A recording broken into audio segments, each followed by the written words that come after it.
your sleep story. My name is Johnny Midnight, and it's my great privilege to be the voice you listen to as you drift off tonight. Tonight, I'll share a tale about a seemingly ordinary girl with an extraordinary secret. Some knew her as Lily, but only a very select few knew her true power unlocked by her magic glasses. I truly hope you enjoy the story.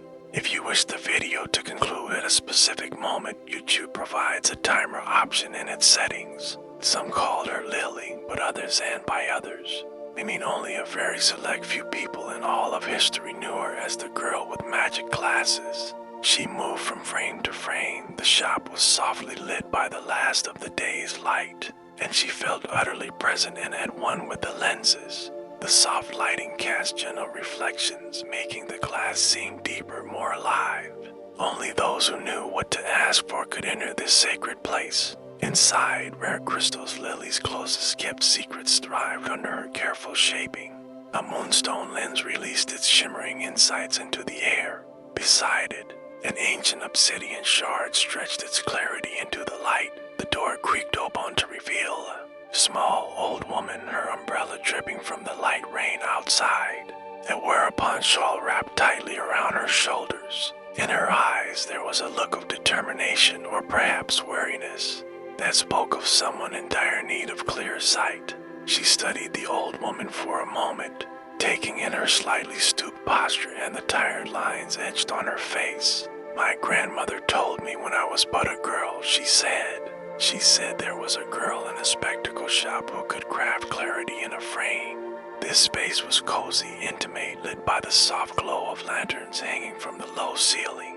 The walls were lined with shelves, each one filled with cases and lenses of varying shapes and sizes. The air in this room was so precise, the old lady felt instant focus just by being there. She told Lily that her little dog had been getting lost a lot lately, because her own sight was failing and she couldn't see the path clearly. Lily nodded with kind understanding. It felt like these two were friends who had never met, and she felt very welcome and safe in the girl with magic glasses' shop. I didn't believe her until now, until... Her voice trailed off, but there was no need for her to finish. Lily understood all too well the toll of her blurry world. "How did you hear about my visions?" she asked, her tone a mix of curiosity and caution. "Then you have indeed come to the right place," she said, leading her towards the back of the shop. The wooden door, plain and unassuming, stood before them. As they approached, Lily couldn't help but feel a stirring of something long dormant anticipation, perhaps, or the simple joy of sharing her gift. The old woman's presence, her belief in the stories of her grandmother, bridged the gap between past and present, reminding Lily of the deep, enduring power of her visions. She moved slowly around the shop, her gaze lingering on the gleaming lenses that filled every nook and cranny. Each frame she passed seemed to glimmer towards her as if offering insight, and along the walls intricate wire frames climbed, their designs ready to be imbued with light and clarity for one of the visions. Her voice, when she spoke, was soft but clear, carrying through the quiet shop. "I've come for the vision," she said, the words hanging in the air between them like a secret long forgotten. Around Lily, the shop unfolded into a series of small rooms, each a secret chamber waiting to be discovered. Here, a cluster of tinted lenses exuded a calming aura. There, a group of magnifying glasses nestled together, their surfaces closed in deep contemplation, as if dreaming. Then there were the elaborate frames, like the ornate Victorian spectacles and various beautifully etched monocles, which created an almost otherworldly atmosphere. It was as if they were her confidants. She knew each and every one of them. She had a history with these glasses, some she had crafted from tiny slivers of crystal, watching their magic awaken. But before she did, she simply stood in her little shop, closed her eyes, and breathed in this moment, breathing in the subtle sense of polished glass and metal around her and breathing out any unwanted tension. Lily loved this place. She appreciated every moment spent here. The process of imbuing the essence was a quiet ritual, a kind of dance of appreciation between the girl and her optical charges. Each step, from the gentle polishing of a crystal to the careful setting of its frame, was performed with a reverence that transformed the mundane into the magical. As she worked, surrounded by the classes she loved, Lily felt a contentment that only came from knowing she was about to add a bit of magic into the world. And some offered her more than just insight, for Lily was the one who, over many years, some say centuries, created the visions of clarity. And funnily enough, just as she was thinking that it had been a while since she'd had a visitor, the little bell above the shop door tinkled, announcing the arrival of one such visitor. I say vision singular and not visions plural because there was more than one kind. One vision helped one kind of person and another helped a different kind of person. You'll understand what I mean as the story unfolds. Now that you have a little background, why don't we go and visit Lily? Also, remember to disable autoplay to prevent unwanted ads from upcoming videos. Now, completely let go of yourself as I tell you tonight's sleep story. The Girl with Magic Glasses. In a quiet town where the soft glow of streetlights often mixed with the faint hum of distant trains, nestled beside the old dusty public library stood a quaint little spectacle shop. I say little, but it was actually astonishingly vast once you truly saw it through the right lens. From the outside, it appeared utterly tiny and incredibly unassuming. It had a modest sign above the door that simply read lenses, a small wooden door, and a dusty window display. It was definitely in need of a fresh coat of paint. If you or I were to visit this charming little shop, it would probably definitely take us several visits to truly realize what this unassuming place in this unassuming town was home to. So, allow me to reveal that this spectacle shop was home to someone and something quite extraordinary. Lily was currently polishing her glasses. It was evening time, a cozy twilight hour, and Lily was doing what she loved. This shop was a cozy place filled to the brim with frames and lenses of every kind. But the heart of Lily's world, the source of the fabled visions of clarity, lay hidden behind a plain wooden door at the back of the shop. Now, Lily, with a polishing cloth in hand, prepared to awaken the essence of these lenses. Tonight, as she did every night, she would craft her vision in readiness for the next person who might come and seek her wisdom.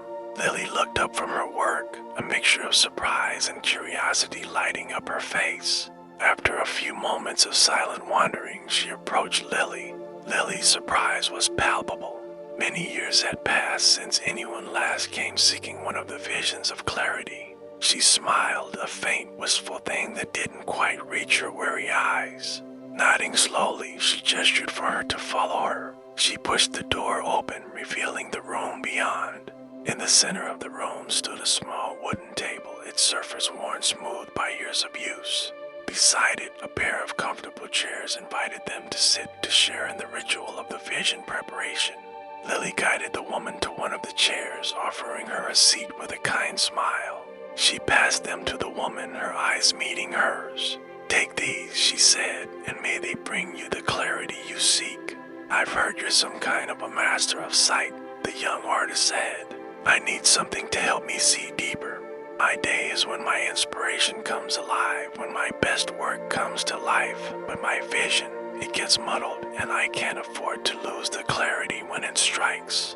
There was a part of him apart that believed in the magic of creation that wondered if perhaps this girl with magic glasses held the key to unlocking new depths in his art. She appeared to be a businesswoman, her sharp attire and brisk manner marking her as someone more accustomed to the boardroom than a quaint optical shop. "I was told to come here," she said. "The need for clear focus is something we all share," Lily told her. "Even those who sometimes think they've risen above such earthly concerns. The mind, like the eye, needs time to refocus to see the bigger picture, to wander paths not found on any screen. Perhaps somewhere beneath the layers of cynicism and stress, she longed for the escape that Lily, the girl with magic glasses, offered for a night free from the glow of her screen and the weight of her responsibilities. "Thank you," she said, and for the first time since she entered, her words carried a hint of genuine gratitude. As she left the shop, glasses in hand, there was a pause in her step, a momentary hesitation that suggested she might just be ready to rediscover the restorative power, a focused presence. The woman briefly looked at Lily. There was a flicker of something exhaustion, perhaps, or the faintest glimmer of recognition that her words held truth. They said you could help me. The glasses had worked their magic, and for the first time in many nights, both she and her companion walked clearly. The monocle's insights had guided him to a wonderful place, where his imagination soared without bounds. Her phone lay forgotten, its screen dark, as she journeyed through a landscape of dreams, a landscape of peace and undistracted clarity. His dreams were vivid and were bringing a whole new element of life to his creative existence. And Meadow Lily herself slept, surrounded by the gentle presence of her frames, her constant friends. She slept the contented sleep of one who had spent her days in the service of others.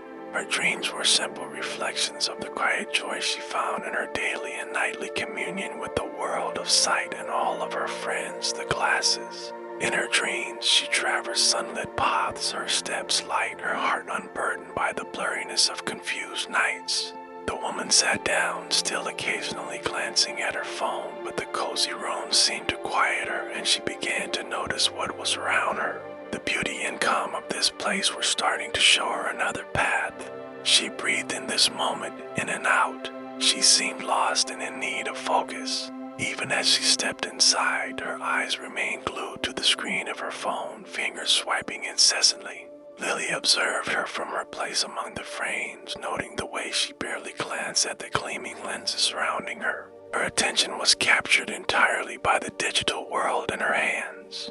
This, she explained, handing her a pair of simple, elegant spectacles with a liquid that caught the light, is to help you disconnect, to remind your mind of the peace that comes from simply being present. It was a scene she'd become all too familiar with, the modern malady of constant distraction. "Thank you," he said, his voice carrying a new note of hope. As he turned to leave, monocle in hand, he felt a lightness that he hadn't known in a long while. Perhaps tonight he would discover the true source of his creativity nestled within the perspectives that awaited him. They won't do your little dog any harm either as he follows your clear path, but the countless others who had sought to push beyond their natural limits for the sake of their passion. You seek to bend perception to your will, Lily mused, a hint of a smile playing at her lips. But perhaps what you need is not to force clarity, but to find a balance that lets your creativity flourish without clouding your spirit. The artist looked skeptical, but there was a part of him, perhaps the part worn down by unclear visions, that was willing to listen. The woman accepted the glasses, her hands trembling slightly with a mix of anticipation and gratitude. They stepped into the cozy room at the back, the same room where the old woman found her clarity. But this time, Lily headed to a different set of shelves, her finger trailing over the cases and lenses until they settled on a particular one. "This," she said, holding out a small, intricately framed monocle filled with a liquid crystal that seemed to pulse with its own light, "is not to force vision, but to help you harness the power of your inner sight. With this before you create, and let your mind wander the landscapes of your imagination, you may find that the visions you see within fuel your artistry than any forced external clarity could." "Thank you," she whispered, the words barely audible but heavy with meaning. She bid good night to Lily and left the little spectacle shop, her gaze already sharper. As she settled in, her eyes roamed the room, taking in the details, the way the lantern light flickered against the glass cases, the gentle sound of the rain tapping outside, and the quiet precision of the room, which added to the clarity. Lily moved to a small cabinet, opening its doors to reveal an array of ingredients, each one integral to creating this particular vision of clarity. With practiced hands, she selected what she needed, bringing them to the table where a small, delicate frame awaited. She worked silently, but with a sense of reverence for the task at hand, polishing, setting, and aligning with the precision born of decades of experience. The old woman watched, mesmerized by the girl's meticulous process. There was a magic here, not just in the creation of her vision, but in the care with which Lily handled each component, the respect she showed for the ingredients, and the process alike. Finally, Lily held up the finished pair of glasses. now filled with a clarity that would help the old lady in ways she could never imagine. Sometime later, on another rainy night, the bell above the door chimed softly as a new visitor stepped into Lily's spectacle shop. This time it was a young man, his clothes splattered with paint, his eyes alight with a creative fire. He moved through the shop, his gaze darting around, taking in the gleaming lenses that filled the space. There was an intensity to him, kind that comes from nights spent chasing the elusive perfection of art, from hours lost in the flow of creation. He approached Lily, who had looked up from her work, always ready to welcome another soul into her haven. Lily, the girl with magic glasses, studied him for a moment, seeing not just the artist before her. Lily gestured for him to follow, leading him deeper into the shop, past the familiar displays and into the heart of her mystical world. The young artist took the monocle, curiosity overcoming his initial resistance. On another night, on yet another rainy evening, the door to Lily's spectacle shop opened to admit a new visitor. The woman seemed reluctant to speak, but then approached Lily. Lily approached, her demeanor calm. She knew that she could help her. With a motion for her to follow, she led her towards the back of the shop, to the room that had seen the beginnings of many journeys towards insight and rejuvenation. Now Lily selected a different concoction, one designed not just to induce clarity, but to gently wean the mind from its addiction to ceaseless stimuli. The businesswoman accepted the glasses, her expression one of skepticism mixed with a weary hope. As the quiet town settled into the deep silence of the night, rain still tapping against window panes, we turn our gaze to the homes of those whose lives have been touched by Lily in our story. The old woman, her loyal dog now trotting confidently beside her, lay in peaceful slumber. Across the town, in a small attic room filled with canvases and paint, the young artist slept with a serene expression. Not far away, the businesswoman experienced a quiet unlike any she'd known in recent memory. And above the little spectacle shop, in a room that smelled faintly of polished glass,